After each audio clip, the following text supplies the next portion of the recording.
নমস্কাৰ বন্ধু বান্ধৱীসকল, আজি আপোনালোকৰ মাজলৈ কিমান অতি গুৰুত্বপূৰ্ণ প্ৰশ্ন উত্তৰ লৈ আহিছোঁ।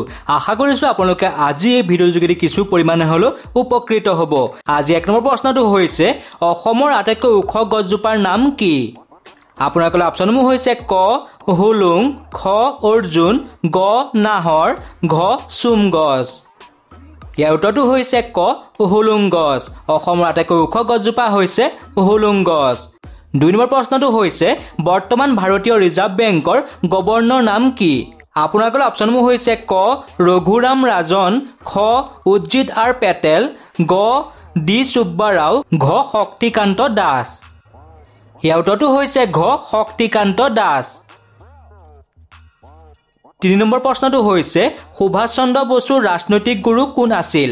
আপোনালোকৰ অপশ্যনসমূহ হৈছে ক মহাত্মা গান্ধী, খ চিত্তৰঞ্জন দাস, গ গোপাল কৃষ্ণ গোখলে, ঘ এম জি ৰাণা দে। ইয়াৰ উত্তৰটো হৈছে খ চিত্তৰঞ্জন দাস। 4 নম্বৰ প্ৰশ্নটো হৈছে অসমীয়া চলচ্চিত্ৰৰ প্ৰথম মহিলা সংগীত পৰিচালক কোন আছিল? আপোনালোকৰ অপশ্যনসমূহ হৈছে ক ইলি আহমেদ, খ আইদেউ সন্ধিকৈ, গ মনীষা হাজৰিকা, ঘ সুপ্ৰভা দেৱী। ইয়াৰ উত্তৰটো হৈছে মনীষা হাজৰিকা। 5 নম্বৰ প্ৰশ্নটো হৈছে আফ্ৰিকাৰ গান্ধী নামেৰে জনপ্ৰিয় কোন আছিল? আপোনালোকৰ অপশ্যনসমূহ হৈছে ক মীৰ কাৰজাই, খ এম কে গান্ধী, গ ফিৰোজ গান্ধী, ঘ নেলছন মেণ্ডেলা। ইয়াৰ উত্তৰটো হৈছে ঘ নেলছন মেণ্ডেলা। 6 নম্বৰ প্ৰশ্নটো হৈছে কোন বছৰত প্ৰথম টি-20 বিশ্বকাপ অনুষ্ঠিত হৈছিল? আপোনালোকৰ অপশ্যনসমূহ হৈছে ক 2004, খ 2005, গ 2006, ঘ 2007। হয়, ইয়াৰ উত্তৰটো হৈছে ঘ 2007 চনত। 7 নম্বৰ প্ৰশ্নটো হৈছে অসমত স্থাপিত প্ৰথম অভিযান্ত্ৰিক মহাবিদ্যালয় কোনখন আছিল? আপোনালোকৰ অপশ্যনসমূহ হৈছে ক যোৰহাট অভিযান্ত্ৰিক মহাবিদ্যালয়, খ অসম অভিযান্ত্ৰিক মহাবিদ্যালয়, গ IIT গুৱাহাটী, ঘ ওপৰৰ এটাও নহয়। ইয়াৰ উত্তৰটো হৈছে খ অসম অভিযান্ত্ৰিক মহাবিদ্যালয়। 8 নম্বৰ প্ৰশ্নটো হৈছে গোৱাৰ ৰাজধানীখনৰ নাম কি? আপোনালোকৰ অপশ্যনসমূহ হৈছে ক পানাজী, খ বেংগালুৰু, গ ৰাঁচী, ঘ ভোপাল। ইয়াৰ উত্তৰটো হৈছে ক পানাজী। গোৱা ৰাজ্যৰ ৰাজধানীখনৰ নাম হৈছে পানাজী। 9 নম্বৰ প্ৰশ্নটো হৈছে কোন ঠাইক কুইন অফ ডেক্কান বুলি কোৱা হয়? আপোনালোকৰ অপশ্যনসমূহ হৈছে ক পুনে, খ আহমেদাবাদ, গ মুম্বাই, ঘ বেংগালুৰু। ইয়াৰ উত্তৰটো হৈছে ক পুনে। 10 নম্বৰ প্ৰশ্নটো হৈছে সূৰ্যমুখী ফুল কোনখন দেশৰ ৰাষ্ট্ৰীয় ফুল? আপোনালোকৰ অপশ্যনসমূহ হৈছে ক আমেৰিকা, খ নেপাল, গ ৰাছিয়া, ঘ ইউক্ৰেইন। ইয়াৰ উত্তৰটো হৈছে ঘ ইউক্ৰেইন। ইউক্ৰেইনৰ ৰাষ্ট্ৰীয় ফুল হৈছে সূৰ্যমুখী ফুল। 11 প্ৰশ্নটো হৈছে প্ৰতি বছৰে অসমৰ কোনখন চহৰত চাহ উৎসৱ পালন কৰা হয়? আপোনালোকৰ অপশ্যনসমূহ হৈছে ক ডিব্ৰুগড়, খ তেজপুৰ, গ তিনিচুকীয়া, ঘ যোৰহাট। ইয়াৰ উত্তৰটো হৈছে ঘ যোৰহাট চহৰত। 52 প্ৰশ্নটো হৈছে এবছৰত লোকসভাৰ কিমানটা অধিৱেশন অনুষ্ঠিত হয়? আপোনালোকৰ অপশ্যনসমূহ হৈছে ক 3টা, খ 5টা, গ 6টা, ঘ 7টা। ইয়াৰ উত্তৰটো হৈছে ক 3টা অধিৱেশন। 13 প্ৰশ্নটো হৈছে টি-20 বিশ্বকাপ 2024ত সৰ্বমুঠ কিমানখন খেল খেলা হৈছিল? আপোনালোকৰ অপশ্যনসমূহ হৈছে ক 50খন খেল, খ 55খন খেল, গ 60খন খেল, ঘ 65খন খেল। ইয়াৰ উত্তৰটো হৈছে খ 55খন খেল। 14 নম্বৰ প্ৰশ্নটো হৈছে নৰনাৰায়ণ সেতু কোন দুখন নগৰৰ মাজত অৱস্থিত? আপোনালোকৰ অপশ্যনসমূহ হৈছে ক ডিব্ৰুগড় আৰু ধেমাজি, খ যোৰহাট আৰু নগাঁও, গ যোগীঘোপা আৰু পঞ্চৰত্ন, ঘ তেজপুৰ আৰু কলিয়াবৰ।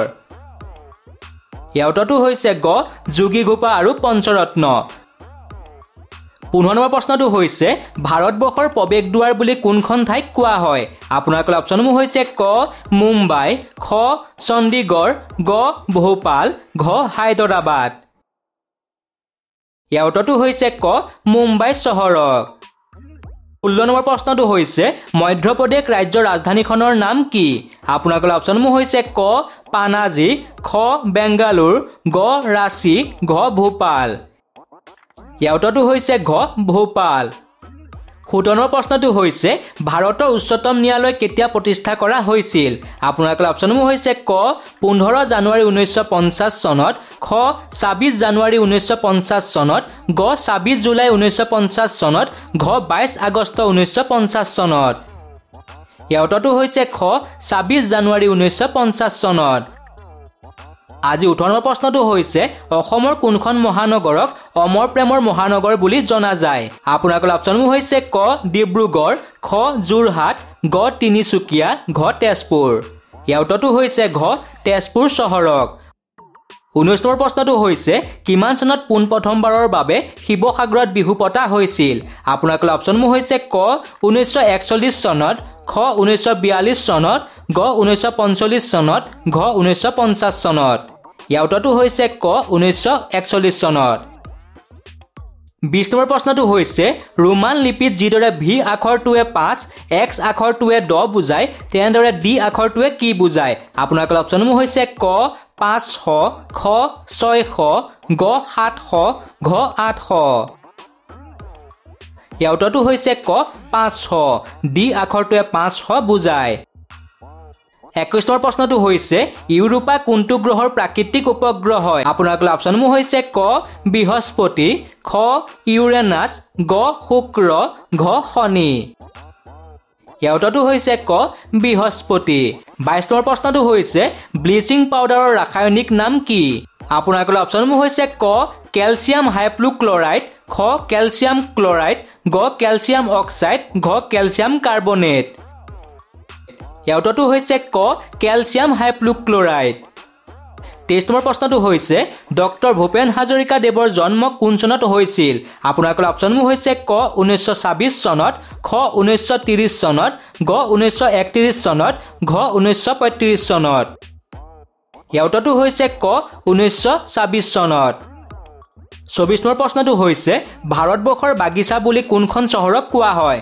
আপোনালোকৰ অপচনসমূহ হৈছে ক ইটানগৰ খ বেংগালুৰু গ আহমেদাবাদ ঘ পাটনা ইয়াৰ উত্তৰটো হৈছে খ বেংগালুৰু আজি 25 নম্বৰ প্ৰশ্নটো হৈছে টি20 বিশ্বকাপ 2024 বিজয়ী দেশখনৰ নাম কি বন্ধু বান্ধৱীসকল ইয়াৰ উত্তৰটো আপোনালোকে কমেণ্ট কৰি জনাই দিব তেনে নতুন ভিডিঅ'ত লগ পোৱাৰ আশাৰে আজিলৈ ধন্যবাদ